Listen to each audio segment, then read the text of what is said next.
What's everyone saying? It's your boy Someone Explodes back again. I'm here today in Philadelphia in Pennsylvania.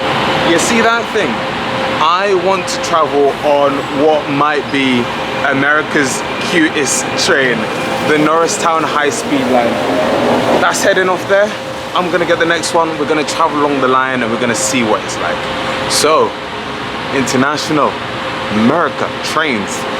Let's do this. I'm in the United States of America, the home of LeBron James, canned cheese, and Philadelphia, Pennsylvania. I have to say, Philadelphia has one of the most unique transport systems I have ever seen. And it includes this, the Norristown high-speed line. Just look at it. Bar a couple of cross-border services into New Jersey, including certain New Jersey transit buses, and the very good Patco railway line, most public transport services here are operated by SEPTA, the Southeastern Pennsylvania Transportation Authority. They operate buses, regional rail, trolleys, and trams, and whatever you might consider this small train. There's a lot of history when it comes to public transport in this city, but after spending a couple days here, it was very obvious that the network's age is showing. Some of the stations I visited were missing out on a bit of lovin' McLovin', and the city's historic trolleys are due an upgrade, to be fair. I do really like the city's bus system though. Buses are frequent, clean, and they run around a whole lot of the city. Not too long ago in 2024, SEPTA began rolling out a rebranding of its citywide metro network with the introduction of the L, B, T, G, D, and M. The rollout is slowly getting there, but it seems like a lot of people aren't going to change what they call their regular train or tram service. The Norristown high-speed line, previously known as Route 100, and the PNW before then, is now the M. However, I'm still going to call it the high-speed line throughout the video for consistency, because calling it the M feels odd. I think we should head on and take a little trip then. The high-speed line uses a set of these Swedish ASEA type N-5 rail cars, which were introduced in 1993. From its opening in 1907 till 1931, a number of different trains were used before the Brill Bullet was introduced, running on the high-speed line for a while until 1990, before a couple of ex-Chicago L trains were used in the interim due to a delay in the introduction of these current trains. The trains on this line only consist of one car and are electrified via a third rail. These trains run either as singles or doubles and basically feel like little buses on wheels or something.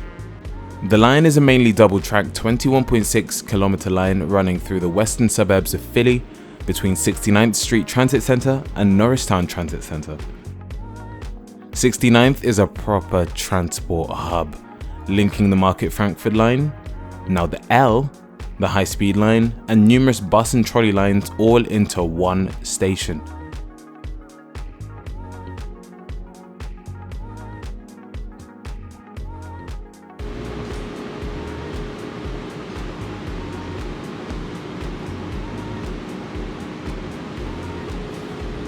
An end-to-end journey on the high-speed line takes around 25 to 30 minutes, but often is either shorter or longer for one reason I'll show in a hot second.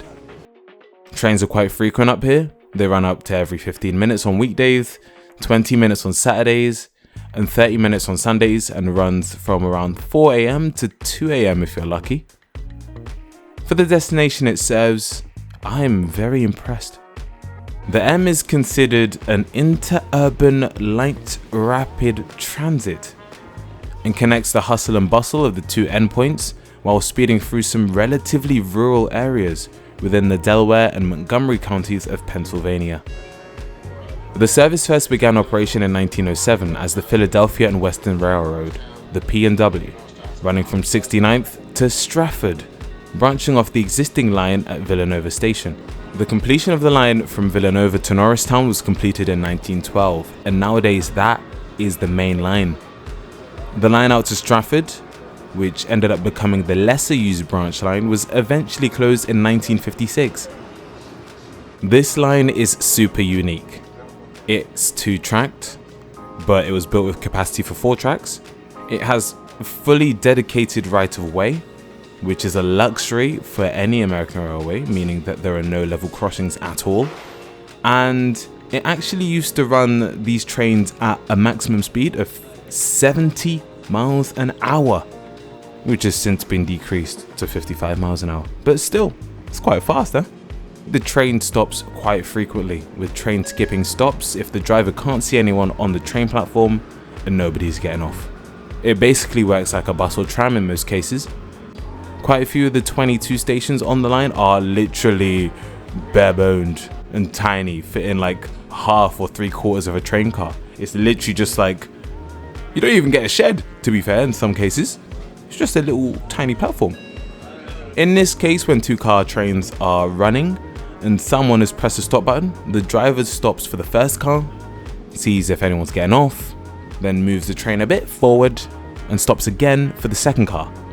Announcements on board are made by the driver themselves, as far as I know, because it seems like these trains don't have any automatic announcements. Drivers will announce the next stop.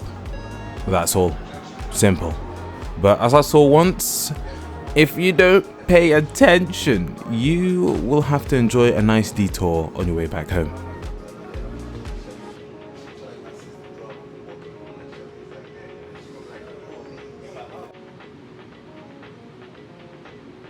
I want to have a look at one of the line's busiest stations, Bryn Mawr. I've pressed the stop button and I think it's time to get off.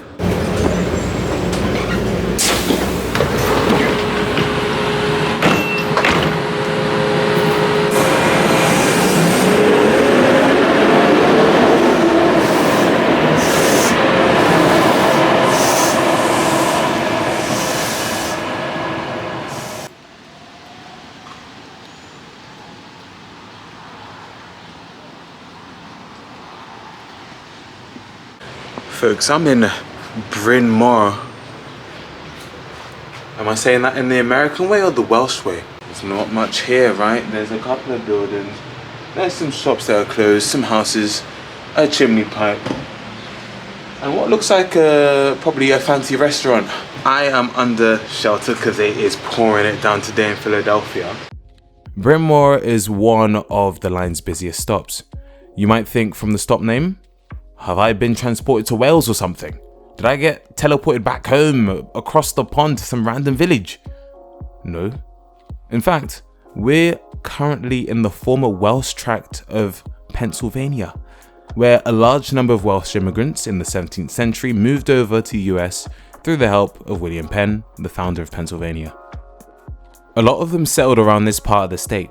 That's why you get place names like Haverford, Balconwood, and Radnor, which all link to places in Wales. One thing I've noted about the stations here is that you don't know when your next train is coming, or if the service is delayed or disrupted. I didn't see no live departure screens available, and it means you're just relying on the timetables and your phone, which is not ideal if you haven't got signal or battery, or if you're a foreigner and you forgot to turn on your eSIM. You might be waiting a while for that next train, but you just never know.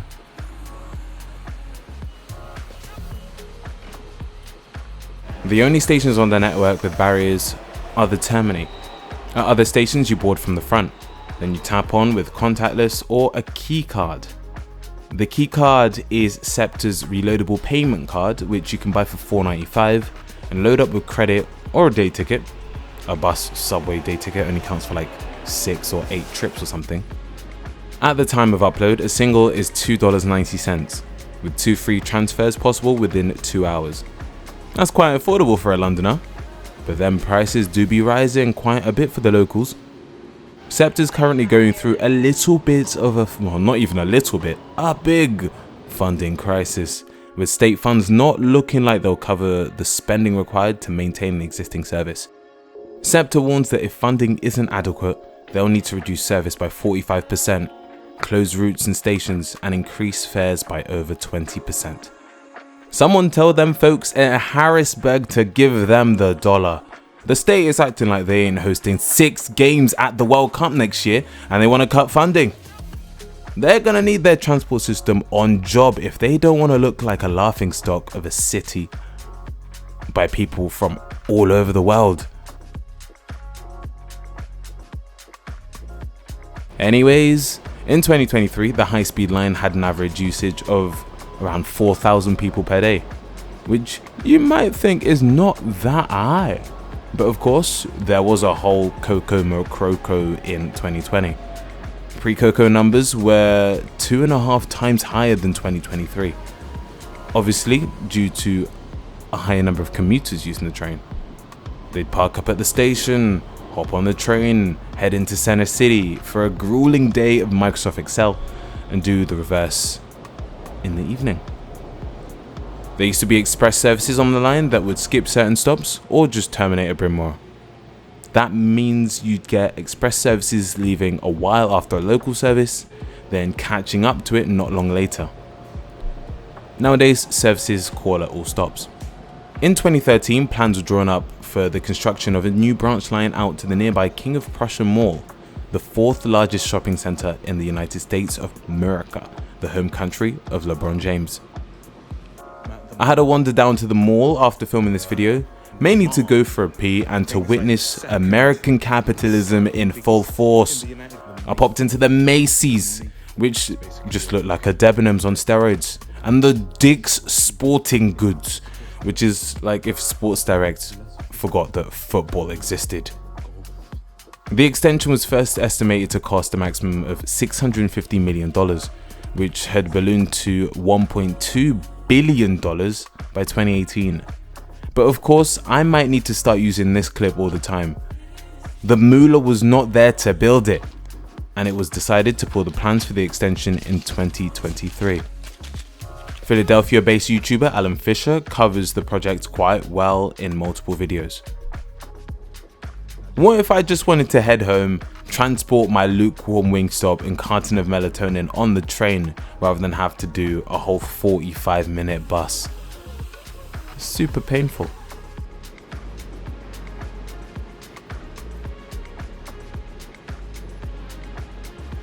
We arrive into Norristown along this long-ass single-track viaduct into the transit centre. The original station was located not too far further along Main and Swede Street.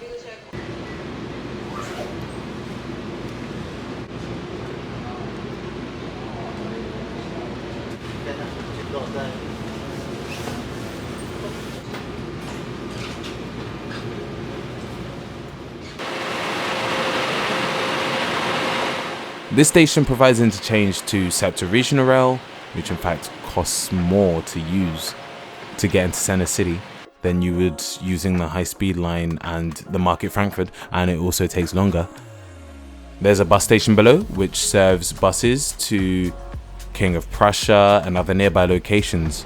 I didn't spend much time in Norristown because, of course, I needed a pee and I wanted to go to the mall and I wanted to go to Dick's Sporting Goods and what's that place called again? Macy's and all that. But let me just say, it's an interesting place to experience as a foreigner. Nonetheless, I love the quirkiness of the high-speed line. I love the quirkiness of SEPTA. I even bought SEPTA socks. I keep the SEPTA key card in my wallet, which can actually be used as a debit card, interestingly.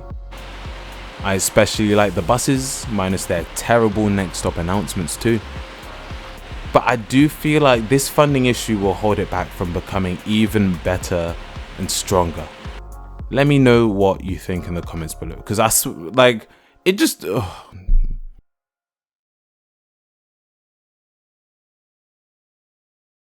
Right, you find us here at Norristown Transportation Centre. It's raining. I've done the trip. We've gone from 69th Street out to Norristown. I need to now find somewhere to pee. If you like the video, make sure you drop a like, subscribe, comment. If you want to see more content on these lovely pieces of metal internationally as well, make sure you drop a like, subscribe, comment, all that good stuff. It's been your boy Someone Explores. I'll catch you in the next video. See you in a bit. Bye.